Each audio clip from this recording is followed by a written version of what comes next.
Meron akong i-explain na dalawang bagay guys para ma-set ang expectation natin dito sa ating product na herbal and natural, okay?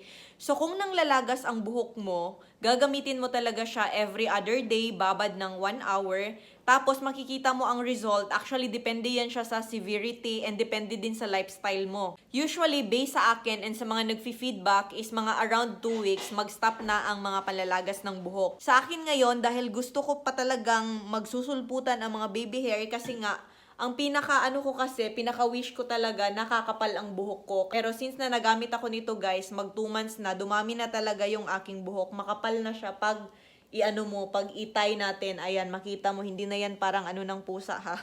Tapos, hindi na talaga siya yung ano dito, yung malaki talaga yung mga space dito na makikita ang mga bubun-bubunan. Kasi ang dami ng mga tumutubo na baby hair and hindi na ako nagsasuffer sa hair loss.